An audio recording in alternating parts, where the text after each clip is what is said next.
besties, it is Keira. Welcome and welcome back to my channel. So today's video we're going to be doing my February wrap-up. Sorry about the lighting, it's like overcast and there's like a little bit of sun. Really trying to work with whatever we have. I read 6 books in the month of February, technically kind of like 6.5 because I did DNF a book. Most if not all of these are in reading vlogs or mentioned in reading vlogs. Kind of apologize about because I feel like it's a little repetitive for you guys. I'm just going to be talking about my thoughts, my rating, all that kind of stuff. Sure to follow all my socials down below, my goodreads, my Amazon wishlist, stuff like that. It's linked down there if you want to check it out. Like, comment, and subscribe for more videos by me.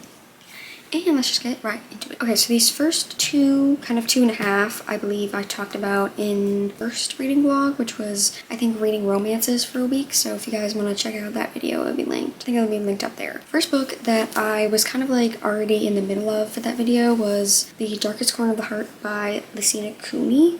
Gave this a 3.5 to 5 stars. So this basically is the second book in the, I think it's the Brightest Light series, and it's about the male main character's little sister. So she gets her own romance, and an age gap romance where basically it's about this girl named Maddie, and she is like a ballet dancer, and she was like training to be in this like really special like dancing competition situation or audition or whatever, and she ends up injuring herself. She has to see a physical therapist. That's where James comes in, her physical therapist, and it's like their romance. From what I remember, it was very emotional, and both characters just had a lot going on, and I felt like they really came together and helped each other through their situations, but also helped themselves individually. I loved the age gap. It really taught me that I should date older men, just saying. Yeah, that's really all I remember from it. I didn't feel anything like amazing about it, but I did really like these two characters individually and together, and I really liked seeing the two characters from the previous book, but I do recommend both of them. 3.5 out of 5 stars. Okay, and then I believe I started this book next and then ended up DNFing it. So it was Not in Love by Ali Hazelwood.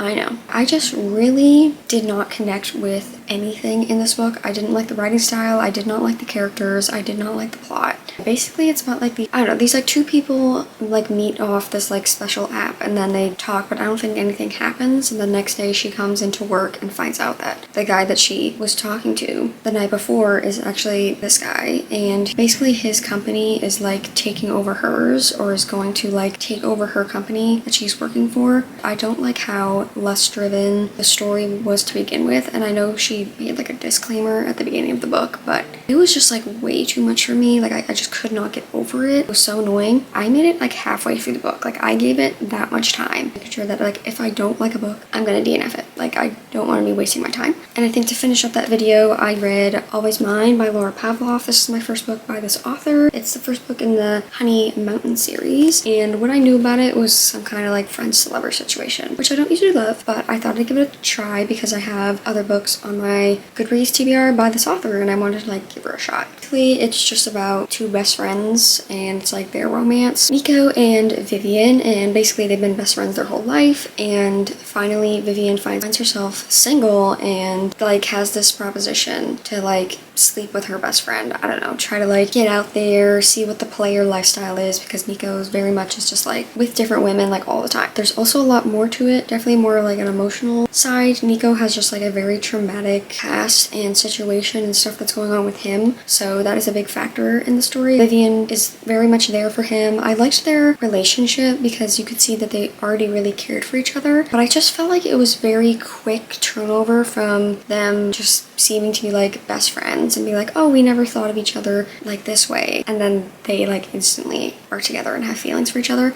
I just wish it was a little bit more drawn out. I gave it a 3.5 to 5 stars. I really liked seeing all of the sisters because Vivian has, I think, 4 other sisters, and I think they're all going to get their own book. 3.5 out of 5 stars. Alrighty, so I believe these next two are in the next reading vlog and the other reading vlog I posted for the month, which I believe was finishing series that I'm in the middle of. The first one that I started and finished was The Frontrunner by Elsa Silver. So this is the third book in the Gold Rush Ranch series. I ended up settling on a 3-star for this one. Overall, I mean, you'll see my thoughts in that video, but like right now I still don't feel much coming out of this book. It's basically about Stefan and Myra. Myra is a veterinarian, and Stefan owns like this own little ranch, and basically Gold Rush Ranch is like the main ranch that this series takes place on, and they have a horse that needs like a mother horse or something along those lines to be taking care of the little horse, and Stefan has one of those. They ask if they can take their little horse to Stefan's ranch and have it raise and help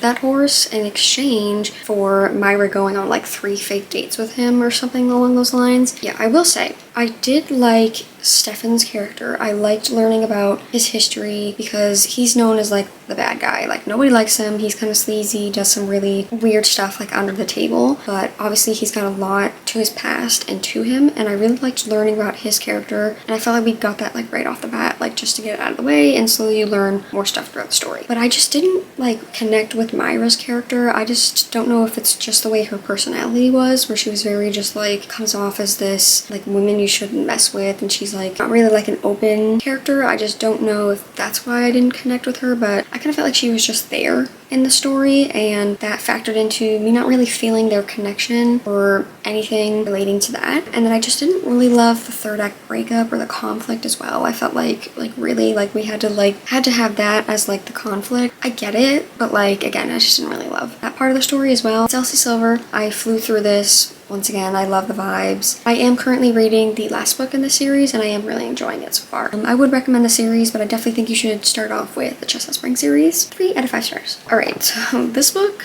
was a time. The other book I read for that video was Fall With Me by Beck and Back. So this is the 4th book in the Playing for Keeps series, and this is about Jackson and Lennon. And basically, Lennon is on her honeymoon, and the people staying next door to her, one of them is Jackson, who is like a really famous hockey player, and he brings like this girl to this resort to like be with him for a week, and basically that doesn't end up going well. Lennon is there because obviously I said she's on her honeymoon, but she's like not with anybody. Like it was a broken engagement. That's where they meet, and they basically have a one-night stand, and Lennon ends up like leaving without telling him. So she's starting a new job, and she's a sports photographer, and ends up obviously being for Jackson's team, so there's that kind of conflict or whatever, and that's kind of how the story starts. I gave this 2.5 out of 5 stars. Honestly, sometimes I think maybe I should bump it down to a 2. This book was way too long. It's like 500 pages. The book is so repetitive, and I felt like you spend a lot of at least the first half with obviously them like sleeping together like a lot. It's very much just like a physical relationship, and then it's just the friend group. Like I don't mind the friend group. I don't mind it, but I felt like it just focused on them and the friend group and not their relationship, not them like fully committing to anything. There were so many unnecessary scenes. I didn't like it, but I just could not put it down. I don't know what Beck and Mac put in this book, but didn't want to DNF it. It was so interesting. Then the second half, it got like a little bit better, but I still felt like I just didn't like their relationship at that point. I didn't really love the story. The only thing I did like, and that's why I think it got a half star, was that Jackson did a lot of little things for Lennon. Like she had curly hair, so he like changed the sheets to like silk, and then he added like an extra shelf in the shower for all her hair products, and got her favorite flowers delivered like every week. I guess like those things were cute. I think there's gonna be one more book, so I am gonna finish off the series. This writing style also felt a little too similar to the first book, where it was very cringy. Like this one I think was more unbearable than the first book. 2.5 out of 5 stars. And then the last 2 books that I read, I did mention in that video, but I did not get far into anything to tell you guys anything about them. But I randomly decided that I wanted to pick up the tandem read for the Throne of Glass series. So that would be Empire Storms and Tower of Dawn. I've never done a tandem read before in my life. I saw that a lot of people recommended to do it. First off, I'll say I'm so glad that I did it. It was very difficult at the beginning, I will say, but when you stick through and you get into the story, I feel like it's easier to switch back and forth and then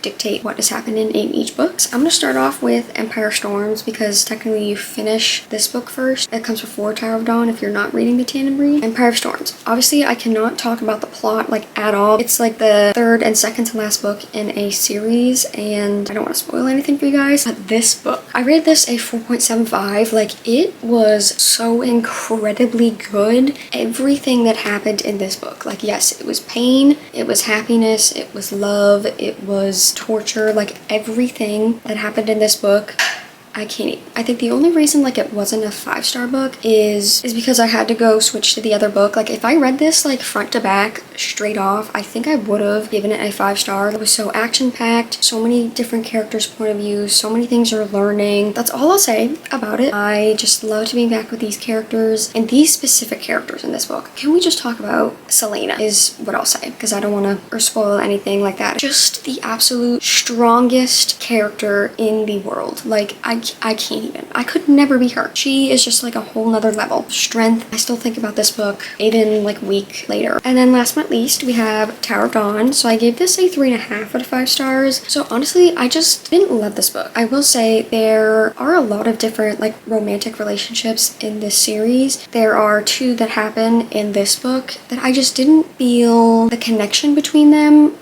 like at all. Like the ending really threw me off. I just didn't really feel their romantic connection, but again, it's not like supposed to be about the romance. But basically this follows, I won't spoil it, but 2 characters that basically come to this different continent to try to heal one of the characters and try to get other people to ally with them is the vague response I'll give you. I just don't like these characters. I'm sorry. I didn't want to read a whole 700-page book about them, and I felt like, yeah, the things that happened in this book are very important to the storyline, but I felt like it could have been like maybe shorter, like maybe like 400 pages. Like this book could have been 400 pages. Did like parts of it. You have to finish Empire Storms and then come back and finish this book. I like that where we left off when finishing this one, the ending of that one was mentioned in this book. So I liked how they interconnected and twined in that way. Yeah, guys, I am so nervous to read Kingdom of Ash. Like I'm not mentally prepared. Those are the 6.5 if you count the DNF books that I read in the month of February. It was a shorter month by like, you know, like 2-3